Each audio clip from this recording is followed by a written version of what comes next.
videolõunatund Nõmme raadios. Ja tere maailm, ongi lõunatund Nõmme raadios, jälle algab üks nädal ja taas tänan ma südamest ja kõigist teistest kohtadest kõiki neid, kes toetavad Nõmme raadiot ja me täname toetajaid lausa kooris, sest ilma teieta.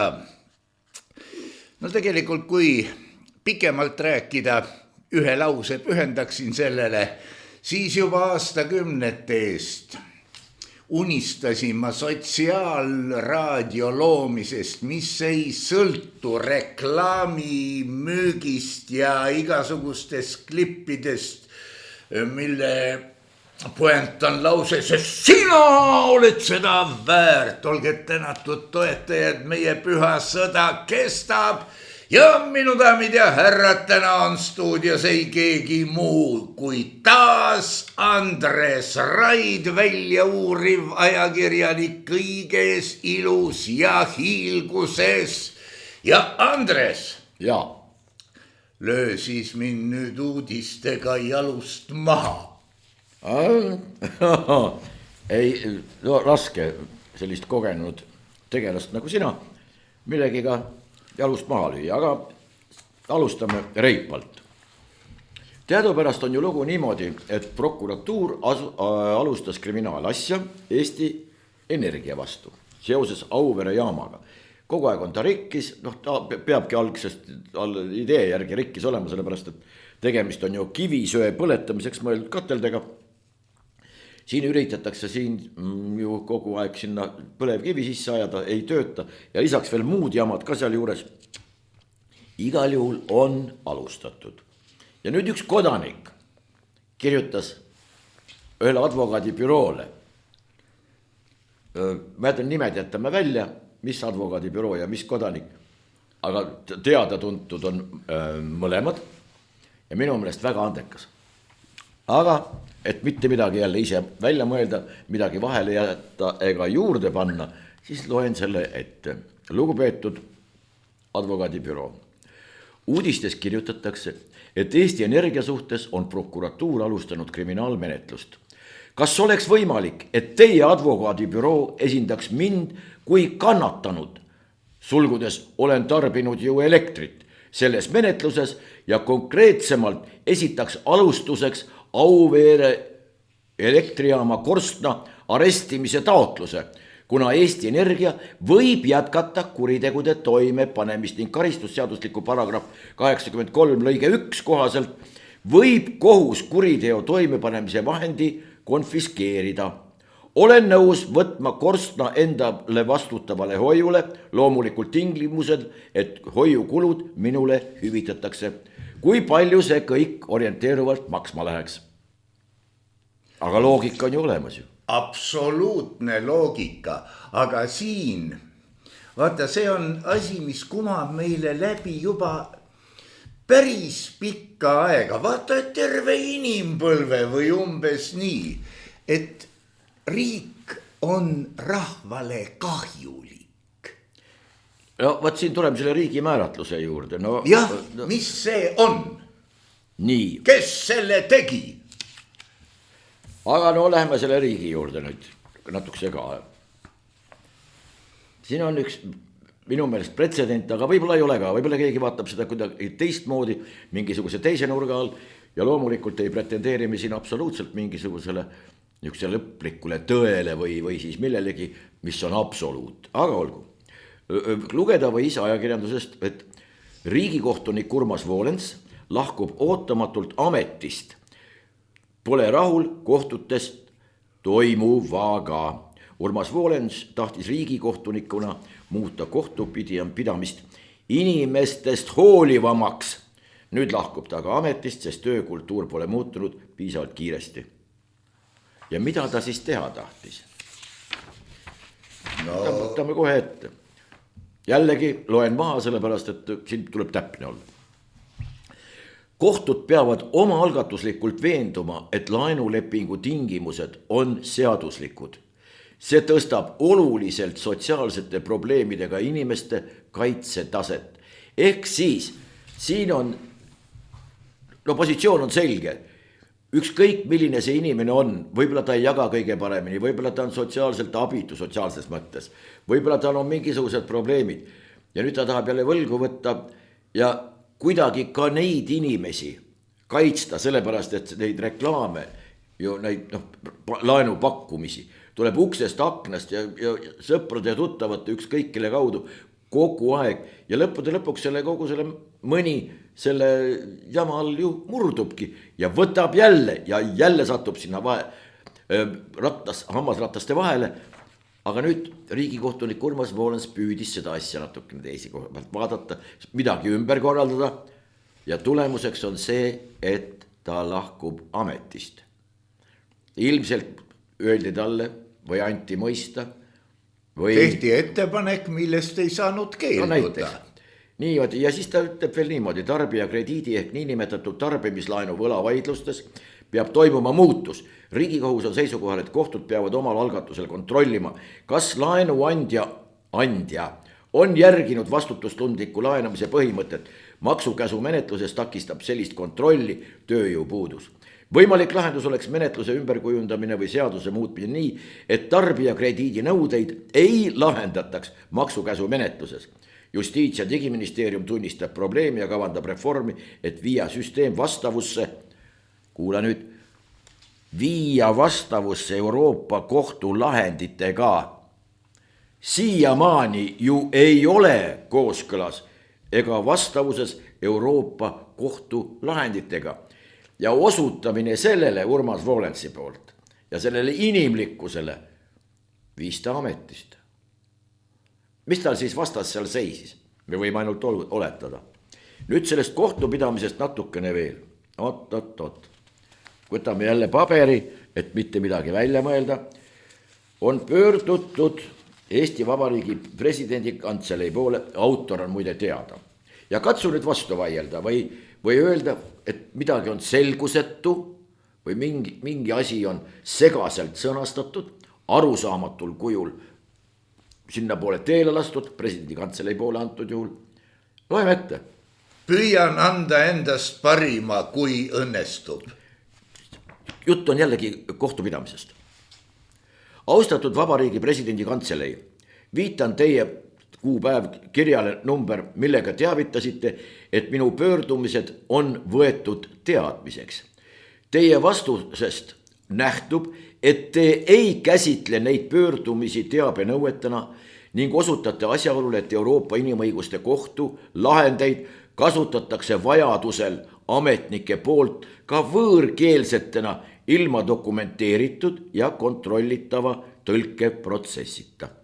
Ühesõnaga ametnik ise tõlgib, teeb, mis tahab, järeldused teeb ise ja vastavalt tulevad ka siis kohtu poolt näiteks otsused, nii nagu keegi paremaks on pidanud tõlkida. Mitte see, et Karvase sõrme fenomen. Jah, pean siiski vajalikuks sellele seisukohale rahvaesindajana põhimõtteliselt vastu vaielda ja juhin tähelepanu asjaolule, et kujunenud praktika on juba viinud olukorrani, kus riigivõimu teostamine, sealhulgas Vabariigi presidendi põhiseaduslik kohustus tagada seaduste kooskõla põhiseadusega, on muutunud sisuliselt teostamatuks. Tegemist ei ole nii-öelda formaalse teabenõude küsimusega, vaid õigusriigi legitiimsuse ja põhiseadusliku korra toimimise aluspõhimõtete küsimustega. Õigusselgus ja keeleline juurdepääs inimõiguste tõlgetesse. Eesti Vabariigi põhiseaduse paragrahv 1 lõige 1 kohaselt on Eesti demokraatlik õigusriik. Selle sätte sisu eeldab, et õigust tõlgendatakse läbipaistvalt, arusaadavalt ning kooskõlas kehtivate normatiivsete standarditega. Kui riigiasutused rakendavad ja tõlgendavad Euroopa Inimõiguste Kohtu lahendeid ilma neid eesti keele ametlikult ja siduvalt tõlkimata, kujuneb isikute põhiõiguste piiramise praktika teadmata, kontrollimatu ja potentsiaalselt meelevaldse võõrkeelse allika tõlgenduse alusel. tegemist ei ole üksnes tehnilise puudujäägi või haldusliku ebakõlaga, vaid vahetu ja sisulise ohuga põhiseadusliku korrale endale. Kui eesti keel kui riigikeel on praktikas taandatud kõrvalise ja passiivse rolli kandjaks. Presidendi põhiseaduslik roll ja sisulise kontrolli puudumine.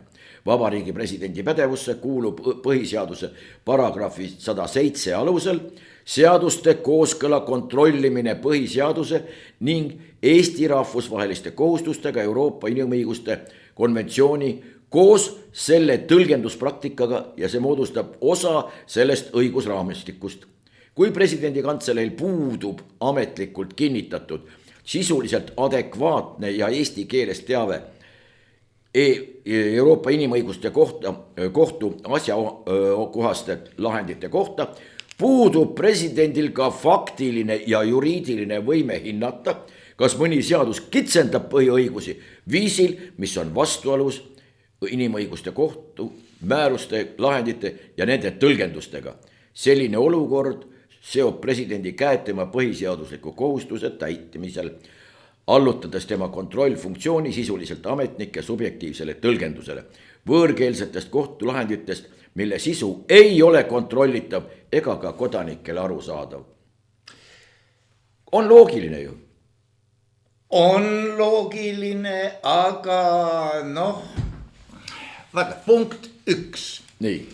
Mul on midagi meeles sellest teabenõudest. Kunagi sai ju kirjutatud teabenõudeid Eesti riigi linnadele, et kus on seaduse järgi kohustusena loodud munitsipaalvaru, kes sellega tegeleb ja nii edasi. Ja teabenõudena tuleb kirjutada, palun väljastada mulle dokument, kus on öeldud. Seega, võib-olla antud juhul siis presidendi kantselei ütleb, et jah, me saame selle võtta teadmiseks, et te sel teemal jutustate midagi, aga te ei ole esitanud vormiliselt korrektset teabenõuet. Loomulikult ma pean tunnistama, et ma ei ole seda, kas see oli, mis seadus see määras, teabenõude, kas see oli avaliku teabe seadus ongi olemas. Avaliku teabe, jah. Kas seda ei ole mitte muudetud, sest nii nagu mina otsisin munitsipaalvaru, 3 aastat otsisin ja siis issand kutsus selle seadusest ära, netu enam. Ja ei peagi olema. Teine asi. Kui Eesti riik või koguni vabariik hirmsa müdinaga astus Euroopa Liitu. Sel teemal oli ka küsitlus. Ja siis tuli hiljem välja, et hakati aru saama ka, kuigi suur osa inimesi ei ole sellest siiamaani aru saanud, mis tähendab, et kui on Euroopa mingisugune akt, et siis kohaldatakse Eesti põhiseadust. Ja antud juhul tähendab kohaldamine seda, et põhiseadus astub kõrvale ja võidutseb. Ja muidugi. Seega siis. Aga see on valikuline, nagu sa näed. Ja ma näen, et see on valikuline, aga vaata, kui ikka tuleb tema pühaduselt, siis oleks ju paslik esitada see ka originaalkeeles, nii nagu kiriku ladina keel ja kõik muud asjad. It's a tradition. Seega, kui probleemi tekitanud seadus või lahend või kirjatükk on Euroopa Liitu mittekuuluva briti värksi keeles, siis laseme käpuli. Meist ülemad on rääkinud ja kes meie oleme, et me siin veel köhime. Aga muidugi, see on nüüd juuraparoodia ilmselt, mis ma esitasin, kuigi võib-olla ei ole ka. Oota, aga paroodia ma sulle kohe esitan. Oi aitäh. Kas me närime veel seda punkti hetkel, et me oleme orjad, aga mõned ei ole sellest veel aru saanud, et me peame olema kuulekad. Ei, mõned on sellest aru saanud ja naudivad seda seisust, lihtsalt ongi niimoodi. Et rahvusliku masohismi tekke aga miks see masohism on? Tähendab, praegu orjapidaja ei ole meil küllalt kvaliteetne. Vaata, orjapidaja, kui ta on niisugune hea orjapidaja, ta hoolitseb oma tööriistade korras hoid. Absoluutse kindlusega. Jah. See maksab. Just nimelt. Ta hoolitseb selle eest, et kõik saavad arsti juurde. Ta hoolitseb selle eest, et nädalavahetusel on tsirkust kõigi jaoks. Ta hoolitseb, et õhtul tõmbab traktor teki peale. No ükstapuha, aga kõigil on soe ja kõigil on ninaesine olemas ja rohkem ei olegi vaja. Tsirkust ka ja tervis peab olema hea, sellepärast, et tööriist peab tegema. Aga nüüd sellest paroodiast. Aga nimetame selle, back to slavery hoopis ümber orjandusliku korra renessants. Me ei ole siin originaalsed, umbes 20 aastat tagasi rääkis Peeter Volkonski päris tõsiselt Eesti orjandusliku partei loomisest. Jah, mäletan. No, müts maha Volkonski ees. Aga ta on peaaegu profet. Nüüd on niisugune lugu, et sa rääkisid siin teabenõuetest. No juhtus jah. Ei, ja nüüd ma ühe sellisega siin vahepeal tegelesin. Ei ole kellelegi saladus, et riigi ettevõtte Omniva on suuresti hädas. Omniva, mida sa kujutad ette, et Eesti Post, millega, sa ei ole seda põhikirja lugenud, aga riigi ettevõtte Eesti Post peaks tegelema sinu meelest millega? No kui on postiteenusega tegu, siis oleks ju loogiline, et ta tegeleb, et sinu kirjake tuleb minu postkasti või kui see on ära elanud vorm, siis paneb uksed kinni. Või siis, et pakike tuleks kohale, et perioodika, ma pean silmas ajakirjad, ajalehed saaksid postkasti. Postkastid on ju alles. Postkastid on alles. Ja riiklik postiteenus peaks seisma siin, et siin Eestis meie kodanikud ja ka siin ajutiselt võib-olla viibivad isikud, kes on ekskursioonil näiteks, paneb siit mingisuguse postkaardi teele, mingisuguse Raekoja kujutisega või Munamäe või midagi taolist, et see jõuab siis kenasti adressaadile kätte. Siin piires toimetab sellega Eesti Post, edasi võtab juba teine postiorganisatsioon selle enda kanda ja nii see kirjake kohale lähebki. Tuletame meelde, et umbes 300 aastat tagasi läks Pärnust kiri Stockholmi, isandariigi pealinna, kuningriigi pealinna, mitme päevaga? No ma ei tea. 3. Jah, täiesti veenev, sest ega need laevad väga kiired ei olnud, aga nad tegutsesid kohe. Jah, ja läks nii eelmise sajandi alguses, siis 1900 algus. Peterburist tuli pakk Tallinnasse kui kiiresti. No sealt võib tulla isegi 1 päevaga. Ja tuligi päevaga, obestega tihti peale. Osa tuli raudteed pidi, sest raudtee oli juba olemas, Balti raudtee oli olemas, aga ka hobuhulleritega käis veel tol ajal asi ja kui ka hobustega tuli ikkagi päevaga ära. Nii et postijaamades vahetati hobused. Nüüd, millega tegeleb siis tegelikult Eesti Post? Kes peaks, me mõlemad arvame niimoodi, et see peaks korraldama siinset posti. No tema peaks tagama, et minu postkasti peale ei tee ämblik võrku, aga et sinna ei tule sisse ka igasugu reklaamirämpsu. Nii, kuula nüüd. Omniva kodulehel on niimoodi, ma jälle kordselt võtan paberi appi, sellepärast, et siin taeva pärast, et keegi ei ütleks, et ma olen midagi juurde pannud, midagi maha jätnud või midagi veel teinud midagi hullemat. Olgu, Omniva kodulehel on kirjas niimoodi. Omniva on rahvusvaheline logistikaettevõte, mis pakub paki- ja postiteenuseid ning digitaalseid rahvusvahelisi transiitkaubanduse teenuseid. tegutseme Eestis, Lätis, Leedus, lisaks Omniva sorteerimiskeskused on Ühendkuningriigis, Madalmaades, Saksamaal, Omaanis ja Kõrgõzstanis ja tarnepunktid Ameerika Ühendriikides. AS Eesti Post on Omniva kontserni emaettevõte, mille tütarettevõtted on Omniva LT UAB ja selle tütarettevõte Omniva LT Sorting UAB Leedus, Omniva Sia Lätis ja Finbite OÜ ja Pikapakk OÜ Eestis. AS Eesti Post on 100% Eesti riigi omanduses olev ettevõte. Õhtulehes muide 24 aprill, 23 ütles endine Omniva juhatuse esimees.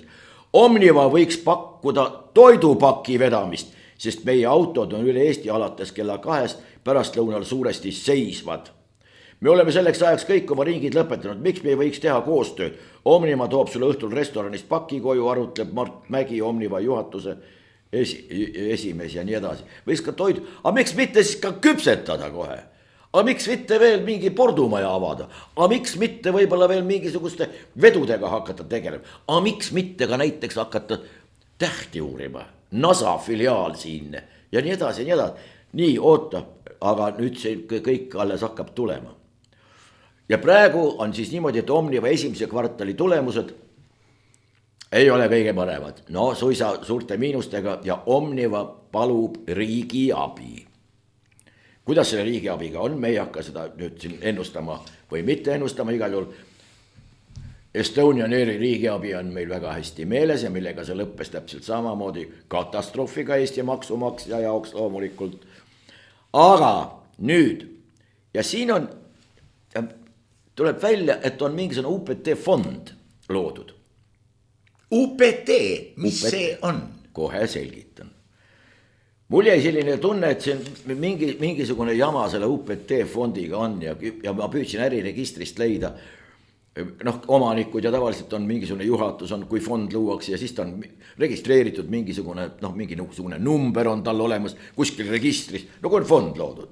Seda enam, et tegemist on riigiettevõttega, siin peaks ju kõik olema väga korras. Või on see riigiettevõtte sisene must auk? Ei, vaat, ärge tõtake, palun, kallis kirjanik. Seda ütlesite praegu natukene tormakalt, aga me kohe jõuab siin. Mul on siin, ma Konkurentsiametile saatsin selle kirja, kuna Konkurentsiamet väidetavalt on selle fondiga kõige otsesemalt seotud. Eesti Posti asutatud fondiga, Konkurentsiamet. Vii need kaks asja kuidagi kokku. Hea küll, Konkurentsiamet kontrollib, et Eesti Post konkureeriks hästi. Kellega? Ei tea, aga nüüd vastust teabenõudele, loen, et saatsin teabenõude. Soovisite e-postile UPT osutamisega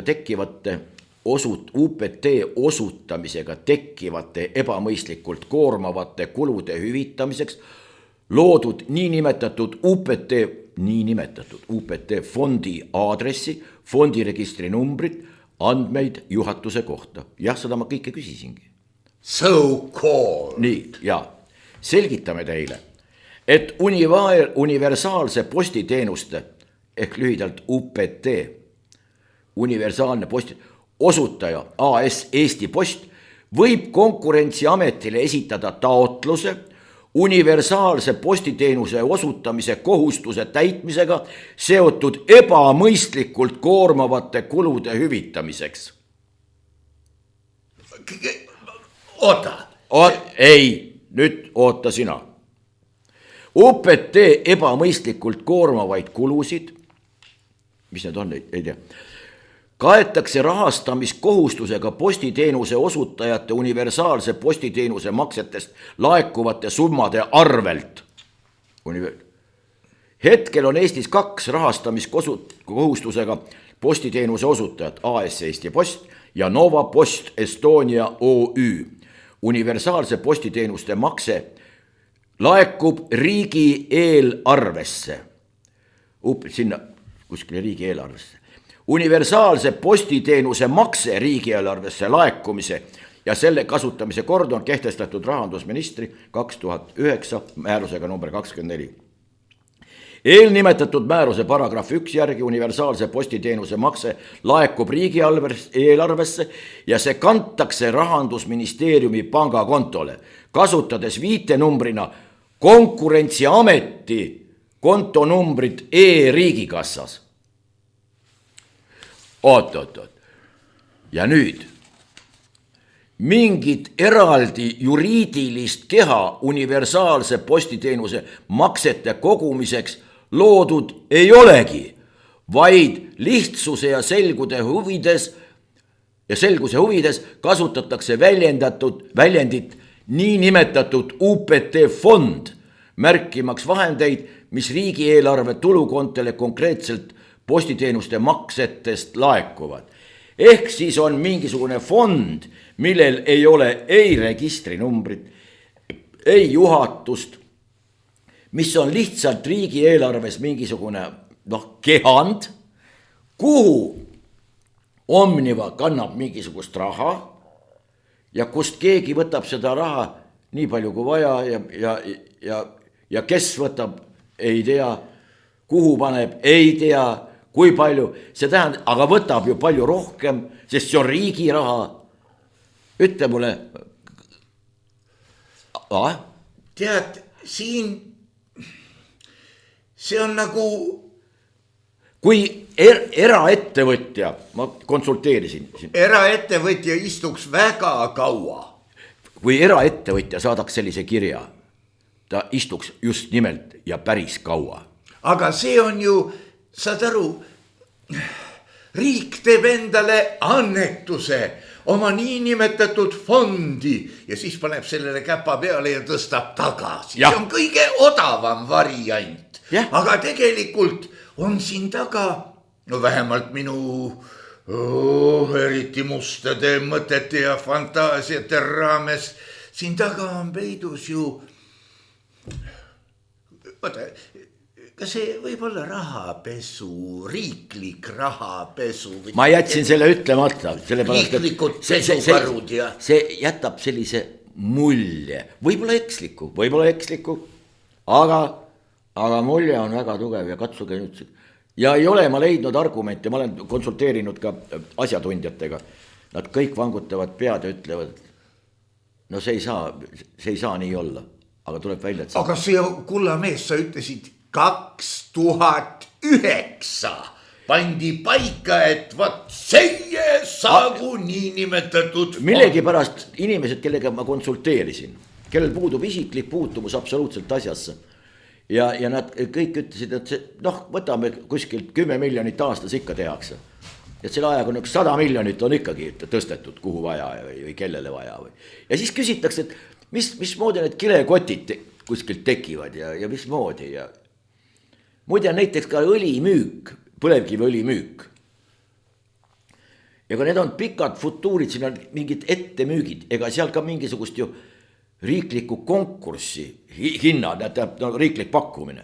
Mingisugune, et võt, meil on müüa 10 tonni, võt niukst, mingisugust õli. 10 tonni? No ma ütlesin näiteks, 100 tonni või ükskõik kui palju. Et meil on, küsimus on põhimõtteliselt nii, ja nüüd kes tahavad osta?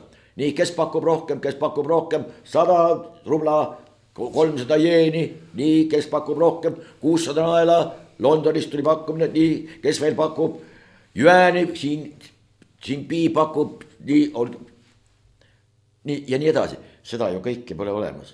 Ei ole, see on 70 aastaks ja kui eestlane ja kuidagi veel. Aga ja nii tehakse ja siis küsitakse, kust koha pealt tekivad kilekotid öökappide peale. No ikka juhtub. Ikka juhtub. No võt ühesõnaga, et selle ma kandsin sulle ja kuulajatele ette ja et võtke. Ma siin teeks ühe väikese vahe eesriide. No võib-olla selleks, et ise rahuneda, võib-olla, et sind rahustada natukene, sellepärast, et küsis mu käest üks neiukene noorukene kirjalikult, sest ega ma nendega eriti laivis, kui ilusti öelda, kokku ei puutu, et kas sina siis sõda üldse ei karda? Vaata, minu eas võib endale ka sõda lubada, sest kunagi millessegi peab ju surema. Aga kui peaks tulema sõda, siis üks asi on. Ma kardan surra sita mekk suus, sest omad on su maha müünud. Ja eks ta kuidagi niimoodi, Harald Nugiseksi käest küsisin kunagi, kui ta veel elus oli, tegemist oli Eesti rüütristi kavaleriga. Ja küsisin ta käest, et hirmus ei olnud või? Mõtles tükk aega, ütles ta, aga kõige hirmsam on mitte elada. Jah, nii on. Mitte elada, vaid olla. Jah, eksisteerida. No võt niimoodi, nii palju siis meil, võtame nüüd mõned pealkirjad ka veel siia juurde. No jah, see on võib-olla natuke rahustavam, aga no. Olgu pealegi. No niimoodi, pealkirjad. Järjekordselt võtan paberi ette, sellepärast, et muidu jätad mingisuguse nüansi märkimata või omast fantaasiast midagi paned juurde ja muutub otse kohe. Tähendusväli ja kõik on hoopis teine. Putin tahab tõesti kõnelusi. Marko Mihkelson teatab niimoodi. Ettepanek tuleb tagasi lükata. Ainus lahendus saab olla sõjaline. Jah.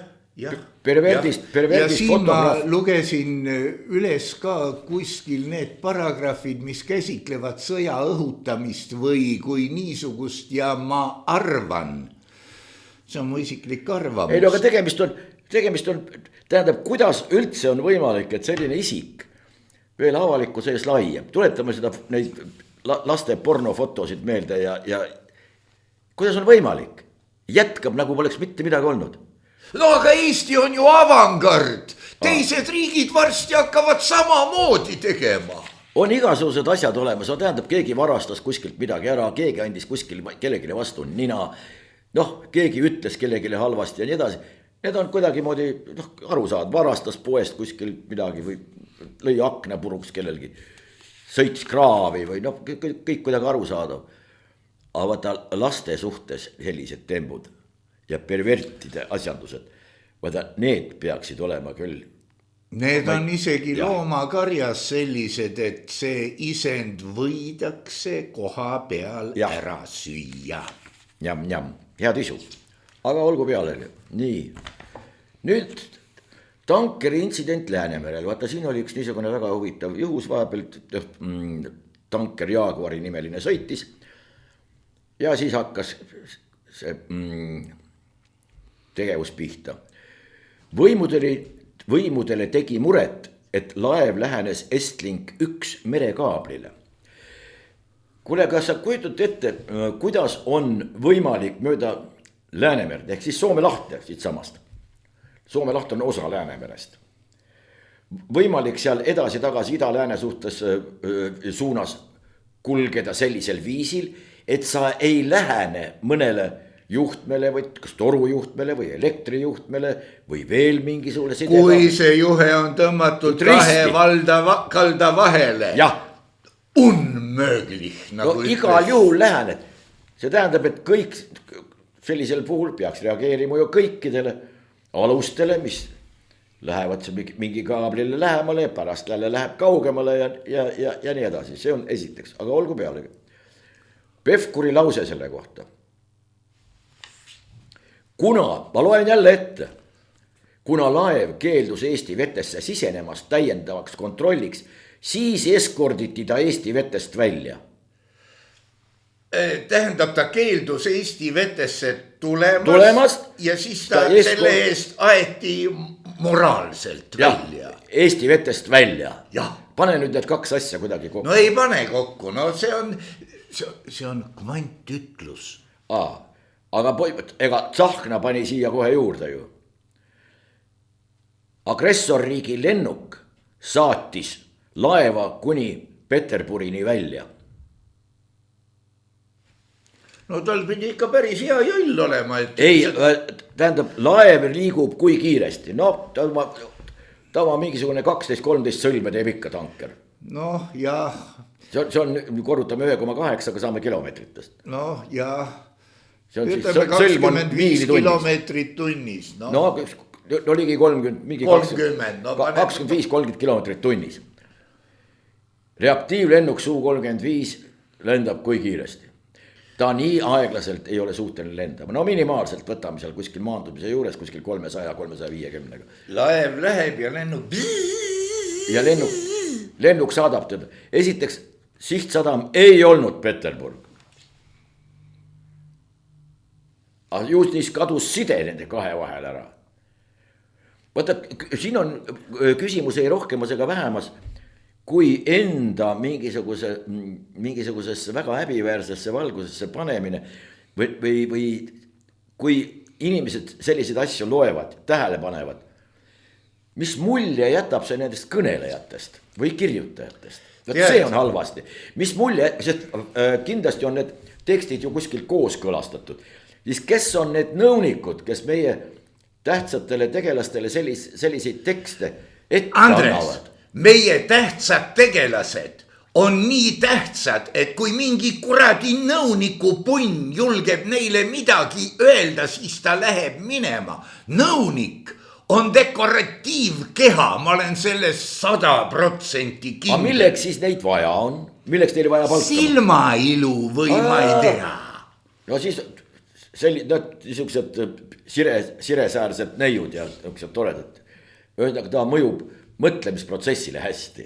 Ei tea, millele ta mõjub, aga siin on aga antud juhul lihtsalt see on häbiväärne ja piinlik, missugusel tasemel neid teateid edastatakse. Vaata, nemad ju ka oma teadetega konkureerivad, kes paneb vägevamalt, kes ütleb uhkemalt kui teine. Aga siiamaani on vastamata mõningad küsimused, kas või selle sama tankeri puhul. Esiteks, tanker oli tühi pildi järgi otsustades. Tanker oli tühi. Jah, ei olnud sügavalt. Lõpuks tal on Gaboni, ta sõitis Gaboni lipu all. Kuidas see siis kindlaks määrati, et alguses ei teatud? Ei teatud. Ja lõpuks võta vastav lehekülg välja, seal on kõik maailma alused, seal on päritolumaad, seal on ehitamisaastad, seal on kas ta on kargo või mis laev ta on, või on ta tanker või mis asi ta on, mis lipu all ta hetkel on. Sõidavad ju kõik igasuguste Libeeria. Vabandust, meie oma Tallink kärutas ju ringi, ma ei tea, kas ta tänase päevani Läti lipu all ju. Odavam. No muidugi. No ka selle järgi tegutsetaksegi. Oli mingisugune liikumine laevad Eesti lipu all, aga see loomulikult suri välja, sellepärast et diletantide kätte lihtsalt ei saa asju anda. Inimesed, kes mereasjandusest mitte midagi ei tea, vastavat ettevalmistust ei oma ja mis kõige hullem ei tahagi ennast kuidagi moodi sinna maani viia, et oleks piisavalt pädevust ja kompetentsi nende asjade üle otsustada ja selles vallas üldse orienteeruda. Aga kui ei ole vaja, siis nii käibki. Kes andis korralduse laev kinni pidada, kas see on siit meie oma mingisugune initsiatiiv või tuli see korraldus kuskilt mujalt? Võeti vastu korraldus. No kust see tuli, kelle korraldus see on? Nii, ja teine lugu. Nüüd on, kas neutraalvetes sõitis laev ja kas see annab siis nüüd õiguse mingisuguse riigile, ükskõik Eestile või kellelegi teisele hakata niimoodi keset merd, keset neutraalvett järsku, et kuule, kes sa oled või mis asi. Ta oli Inglise sanktsioonide alla see laeva pandud. Inglismaa, Suurbritannia. Suurbritannia ei kuulu Euroopa Liitugi. Ei kuulu. Ja vaata nüüd tekivadki kõik need küsimused. Ja kui nüüd see käkk, muidugi halb on see, et sellisel, ma saan aru, et kui tahetakse korraldada mingisugust provokatsiooni või kellelegi koht kätte näidata, antud juhul Venemaal, siis tuleks seda teha eriti rafineeritult, eriti peenelt, eriti kooskõlas kõikvõimalike seadustega, seal mingisugune lõhe leida või mingisugune niisugune asi, aga siin ei ole selliseid päid, kes sellise asjaga hakkama saavad lihtsalt. No kes see viitsib? No see muidugi, nii. Aga siin on jah see, sa siin küsisid enam vähem, et kuidas inimesed niisugust asja kannatavad või aru ei saa, aga see on harjumine. Ja oota, nüüd selle harjumuse järgi, nüüd järgmine pakk on sulle kohe. Rahvusringhäälingus arutleti nende kaamerate üle, vaata mis teevad 20 miljonit pilti vist kuus või oli see nädalas või üks lõbu. Kes maksab? No üks, ja siis jäi kõlama selline mõte, see öeldi ka täiesti otse välja, et seadused ei ole korras. See tähendab, et see tegevus iseenesest on väga hea, aga lihtsalt seadus ei ole vastav. Ja ükskõik kui palju on näiteks Jõks, endine õiguskantsler, praegune tippadvokaat, püütud selgitada, et asi on kas seaduslik või ta ei ole seaduslik, siis selle üle meil eriti keegi ei räägi. Kõik räägivad, aga seda on ju vaja. No siis tehke niisugune seadus, et saab selle seadustada. See tähendab, et kõigepealt ma murran sulle koju sisse, varastan su paljaks, aga siis samal ajal vaatan, et sa oled vist haige. Oi, kõva palavik ja jätan sulle aspiriini tabletid ja mingisuguse terafluu, mingid kotikesed ka sinna maha. Nii et tõesti, aga ma olen siis seadustatud, tegin su paljaks, ebaseaduslik tegevus, absoluutselt, aga samas, aga kuna ma jätsin sulle rohtu, sellest oli äkki kasu ka, siis see kõik oli õigustatud. Vaata, Andres. Või tähendab, Jõksi jutt, ma tahan öelda seda, et Jõksi jutt, et kas asi on seaduslik või ei ole seaduslik. Ühepidine otsus. Jah, on seaduslik või ei ole seaduslik ja kui politseiamet ise sellisel viisil seadust rikub, siis tahaks näha kelle initsiatiiv, mis taga juhtus, kas menetlust alustati või mis olid menetluse mittealustamise põhjused, võib-olla on mingid objektiivsed asjad, ega me ei tea ju. Aga võib-olla ei tõesti, et tol hetkel võt mingisugune niisugune või naasugune või kuskilt tuli mingisugune määrus või Euroopa määrus või tõlgiti valesti või noh, kõik need võimalused on ju olemas. Me ei tea ja ka selle üle me ei mõistagi siin kohut õige või vale, vaid küsimus on printsipiaalne. Kui üks asi on seaduslik või ebaseaduslik, siis vastavalt sellele tuleks ka tegutseda. Vaata, seal peavad olema... On küll ebaseaduslik, aga samas ju väga hea. See võimaldab ju ei tea, mida te... Ei saa niisugust olla. Kui te olete seadusriik, siis olge lahked, järgige seadust. See kehtib otse kui vist nagu kõigile. Või kui ei kehti, siis öelge välja. Vot, siin kui vaja, teeme niimoodi. Aga olgu peale, läheme edasi. Andres, siin on veel küsimus. Kes on need inimesed, kes sellega tegelemise eest palka said? Vot. Nii, video ka, veel üks pealkiri selle pagana Läänemere tankeri. Soome lahes oli ta muidugi. Merevägi eskortis Eesti vetest välja Vene varilaevastiku tankeri. Neutraalvetes oli ta tegelikult. Eesti vetest välja. No, vale jutt ju. No Eesti laine läks kaugemale kui see piir, aga see oli Eestist tulnud, tähendab Eesti laine. Ja siis oli selline ansambel kunagi. Oli. Jaa. 4 blondi, 4 brünetti. Siseminister ütles nende kaamerate kohta, Taro, no ma ei tea, milline see kaadripoliitika Eesti kõige kõrgemas tipus on, et on võimalik, et noh, sellised inimesed satuvad kohtade peal, kes muide võivad olla äärmiselt tublid inimesed, ei tea, mis rollis, näiteks isa rollis või liikleja rollis või siis aednik või tont teab, mis rollis. Aga Taro ütleb niimoodi. Pole vaja keskenduda sellele, milliseid vigu tehti 10 aastat tagasi. Sellele pole vaja keskenduda. See tähendab seda, et näiteks ma 10 aastat tagasi koksasin seal maha paar tükki. No pole, mida te nüüd keskendute sellele praegu, see pole tähtis. Aga võib-olla ongi aegunud. Tähendab, kui norida nii konkreetse juhtumiga. Aga võtame siis inimsuse vastased kuriteod, mis ei aegu. Ja meie siseminister ütleb, et unustage ära, pole vaja keskenduda, see on kõik ammu juba olnud. Aga seda ju praktikas rakendatakse. Aga ta räägib võib-olla endast, ta õppis muidugi Moskvas, ega see halb kool tegelikult iseenesest ei ole, täiesti tasemel, aga ta võib-olla annab sellega teada. No mis te nüüd õiendate, et ma seal olin ja et ma seal kontakt ja ruud kuni veel viimase ajani olin ja kõik. No mida te keskendute nendele asjadele, mis on kunagi olnud? Võib-olla võtaks välja, kust perekonnast see Taro tuleb ja... Saulusest on Paulus saanud ja unustage tema minevik. Nii, räägime nüüd veel mõnest pealkirjast. Märtsis kasvas eksport 17 ja import 13%. Seni kaua, kuni Eesti Vabariigis ei tehta vahet ekspordi ja reekspordi vahet, meil ju eksporditakse kohvijubegi. jah, siin aastaid tagasi oli Eesti maailma relvakaubanduses kas teine või kolmas maailmas relva ekspordi poolest. Aga senikaua, kuni ei tehta ekspordi ja reekspordi vahet, senikaua mingid tõsiselt võetavaid andmeid või numbreid ette tuua või arve õigemini, ei ole mõtet ja neid ei ole mõtet ka tõsiselt võtta. Aga kui palju Eesti teenis selle relvakaubanduse positsiooni peal? Eesti, tähendab siis kes? No kes? Ega see sinuni ega minuni ei ulatunud, selles võid kindel olla. Aga jah, no vot, olgu pealegi. Eerik-Niiles Kross ütleb meile, Kremli provotseerimine või mitte, loomulikult peab Eesti seda tegema.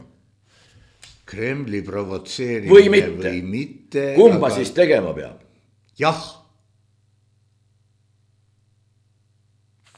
No aga mida saab siin vastata?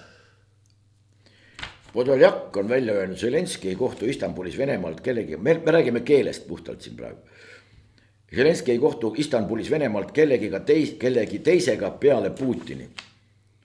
Ta kohtus seal terve hulga inimestega. Televiisorist ta paistis. No разве это люди? Aga võib-olla need, jah, Ljudina. Nii et sellised seisud on, nii et väga raske on orienteeruda.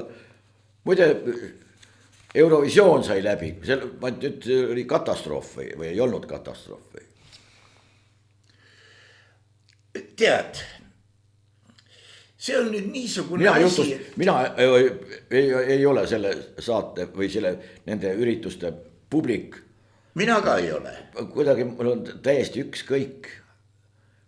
Sellepärast, et ega mul selle vastu loomulikult ka mitte midagi ei ole. Kui on mingisugune teatav, mingi ärimulk, mingisugune nišš kuskil, keegi on selle üles korjanud, keegi teeb sellega väga suurt raha, siis palun väga. Kui on olemas mingi fännide hulk, palun väga, suurepärane, inimestel on millega tegelda, mille üle mõtteid vahetada, kellele väga meeldib. No, see on inimeste vaba valik, palun väga. Vaba ja veetmise vorm. Täiesti vabalt, muidugi, loomulikult.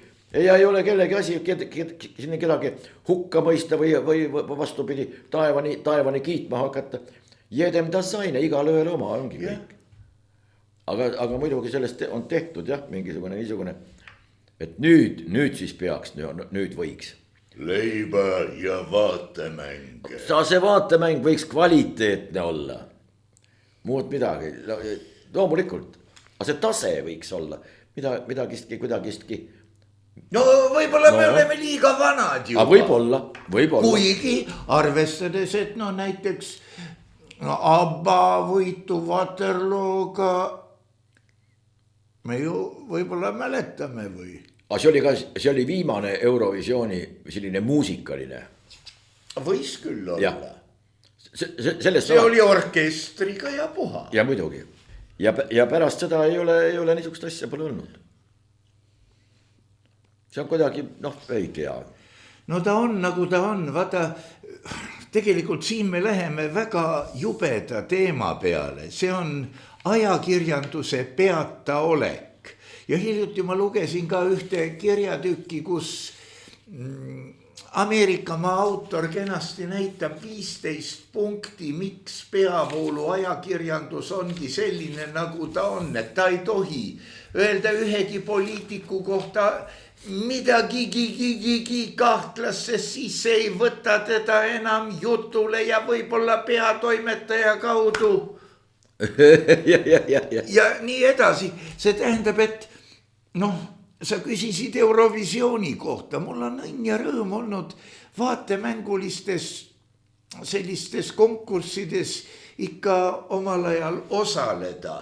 Ja võib-olla siukene natuke teravam pilk ja sünnipäraselt kikkis kõrv. Ma sain siis juba aru, et need ei ole ausad. Need on nagu herr Kass kirjutas oma humoreskis, et see oli spordiühingu aasta konverents, kus võeti vastu otsus võtta ära Eesti rekord Petsilt ja anda vastuhaukumise pärast ja anda kellelegi, kes on viisakam. No oli ju midagi taolist. See kõik on nii ebainimlikult inimlik. Lugesin mina siin, üks kena noordaam kirjutas, andis edasi õieti mõtteid ühelt õpetajalt, et õpetajat tuleks hinnata selle järgi, kuidas ta saavutab selliseid tulemusi. Mamma mia, kui ilus see oli, aga siis ma mõtlesin selle peale, milline jeekimite hord tuleb palgata, et nad kehtestaksid reegleid, kuidas õpetaja peab tekitama õpilastes rõõmu ja õnnetunnet, suunama neid iseseisva mõtlemise poole, mis on üks igavesti riigivaenulik tegevus muuseas. Ja see tähendaks, et õpetajad kaotaksid palgas, mitte ei võidaks. Neile patsutatakse võib-olla kord aastas õla peale. No, tubli, jätkake ikka samas vaimus ja see on kõik. Haridusministeerium muide samal ajal, kui sa õpetajaid mainisid. Brett Schneider ütleks, et siin on üks väga tore riigireetmine käimas ja mitte ainult Brett Schneider, vaid ka Latriinian generaal ja Šveik ise oleksid öelnud, et siin on üks tore riigireetmine käimas parasjagu. Isegi Pepik Hopp oleks seda öelnud. Lugu on nimelt selles, et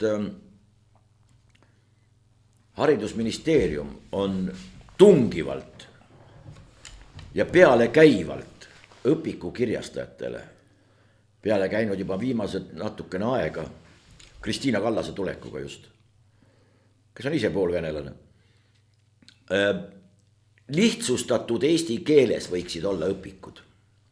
Lihtsustatud eesti keel, see tähendab seda, et siis oleks ka vene keelt emakeelena kõnelevatel õpilastel, kellel puudub vajalik ettevalmistus eesti keele alal või puudub eesti keele oskus peaaegu üldse sootuks, siis et ka neil oleks võimalik kuidagimoodi selle lihtsustatud eesti keele abil kuidagimoodi sealt õpikust midagi ammutada. Mida see tähendab? Aga see tähendab seda, et eesti emakeelena, eesti laps enam seda korralikku eesti keelt tunnis ei kuulegi. See tähendab seda, et tema oma emakeel mandub tasemele, mis kvalifitseerub sinna lihtsustatud eesti keele alla. Ja kuna asjadel on omadus muutuda veelgi lihtsamateks, kui nad alguseks mõeldud olid, aga jätame mingid paar käänet võib-olla ja jätame veel midagi ära ja aga seda räägitakse praegu täiesti tõsiselt ja õpiku kirjastajatelt nõutakse praegu seda lihtsustatud eesti keelt. Need on asjad, mis on fundamentaalsed. Eesti rahvuse, keele ja kultuuri. Siin on üks väike viga, keel on kultuuri osa. On küll, aga säilimine, mis vormis. Lihtsustatud Eesti, aga seda teeb Kristiina Kallas. Aga Kristiina Kallas on ilmselt läbi lugenud õilsa teose 1984, kus on põhjalik uuskeele kirjeldus ja kes seda ei usu, togige lahti Nõmme raadiomeedia pank, vaadake, kus on 1984 seal ja kuulake ära viimane osa, mille esitab võrratult Raigo Sälg ja te saate aru, kuhu jõutakse. Jah, sellega praegu tegeldakse, sellega tegeleb Kristiina Kallas. Terve haridusministeerium on pandud seda asja tegema ja käiakse, praegu on see protsess käima lükatud. See tähendab, et isegi need, kes kodus räägivad vene keeles, ei saa selgeks eesti keelt, ei. Ütle mulle, kuda kurat nad loevad sellisel juhul kohustuslikku kirjandust või likvideeritakse see ära, kuidas nad purevad läbi, no minu pärast Tammsaarest või Mihkel Mutist või ükskõik kellest. ei, neid ei ole, milleks nad peaksid sealt läbi ennast? Tähendab kohustuslik kirjandus, teatav lugemus. Sergejeva luulekogu on kohustuslik kirjandus. Nad ei saa sellest ka aru, see on ka keerulisem. Aga sellest ei saa ükski normaalne inimene aru. Aga see jätab sulle, kui ei saa aru, see jätab sulle piiramatu tähendus välja, ehk sa võid seda tõlgendada, kuidas tahad. Teine tõlgendab nii, nagu tema tahab, kolmas tõlgendab hoopis omamoodi ja neljas neljandat moodi. Ja kõik vaidlevad ja kõik on õnnelikud. Kõik vaidlevad ja kõik on õnnelikud ja õhus on verelõhna. Jah, no ja õhus on tunda helge tuleviku mööda pääsmatu lähenemise kindlaid tunnusmarke. Oh yeah. Oh yeah. No jah, vaata, ma saatsin sulle ka edasi, aga niisugune kena tööpakkumine on nagu pensionitarkuse nõunik, palk muide 2700 ja kõige tähtsam, keegi kurat ei tea, millega sa seal tegeled või tegelema peaksid, sest muidu oleks ju olemas pensionitarkuse ekspert, kes võtaks endale tööle alluvaid. Pensionitarkuse osakond. No, seal on 3 nõunikku, 6 juhatajat ja üks, mingisugune direktor. Üks see, et jookse poega, jõua poega, heida jalga enda pärast. Jah. Küll siis jõuab koju ka ükskord. Mul siukene mõte, et kui võtaks kätte sinuga ja kandideeriks selle koha peal, no me saaksime ju teada, kumba meist etemaks peetakse. Aga võib-olla peakski kandideerima. Et meil on ju teatav kogemus ka pensioniga. Me oleme, muidu tuleb mingi 20-aastane pensionitark, Allah. Ja peale selle minu käest on korduvalt küsitud, viimasel ajal küll hõredamalt, aga vist enam kaubanduskeskustes neid mehi ei ole, et kas mul juba teine pensionisammas on? Mul on tarkuse hammas. Mul mingit sambaid ei ole näiteks. No asi seegi. No selle saab välja tõmmata ja see... Ja siis seda pensioni juttu mulle edasi ajada. No jah. See on ainuke takistus praegu. No jah. No aga võt. No see on väga ilusti öeldud, no aga võt. Üldiselt sellega, et inimesed on harjunud lugema. Harjuda võid paljude asjadega, vaata leppida ei. Ei, nad on ka leppinud, see on kõige. Aga vaata, see on halvem. See on juba halvem, kui nad on juba ka leppinud. Harjunud sa võid olla ühe või teise asjaga, et mingi asi on kuskil kiivas, mingi asi on kuskil kõveras, mingi asi ei toimi ja mingi asi toimib tunduvalt kehvemini, kui ta tegelikult toimida võiks ja saaks. Aga leppida selle olukorraga, seda küll ei tohiks. Praegu on üks hulk leppimatuid siiski olemas, need on need, kes Nõmme raadio seda lõunatundi kuulavad, vaatavad. Nendel tuleb aeg-ajalt ikka päris siukesi teraseid mõtteid ka ja muidugi teeb erilist rõõmu see, et mõned ikka kirjutavad kirillitsas, eeldades, et me haritud ja intelligentsed inimesed, vähemalt pealt näha. Me mõistame ka sealt lugeda, mis nad ütlevad. Ja Kertu Luisk hakkas nüüd saateid tegema taas 2 nädalat vist oli vahepeal pausi. Pole midagi teha, naistel on ka teisi huvisid peale ekraanil virvendamise. Ja tema kohta kirjutas üks kirillitsas, et see ongi Overtoni aken. Nüüd võiks ju terve grupp seltsimehi hakata Overtoni akna leiutamise eest hukka mõistma. Aga see ei ole stsenaarium, see on tõdemus, kuidas panna inimesed uskuma mingisugust täielikku jama ja üksteise peale tigedaks ajada. No just nende peale, kes seda jama veel ei usu ja jumal julgevad ka välja öelda. Nii et tegelikult olukord on S-tähega viletsa võitu. Võitu on ikka, aga kõik need võidud on hallivõitu, kehvavõitu, kallivõitu, vähevõitu ja veel mõningad. Jah, niimoodi ta on. Aga ei ole midagi parata. Ole tänatud, Andres Raid, olge tänatud kõik meie toetajad, tänu teile me veel püsime ja meie püha sõda läheb loomulikult edasi.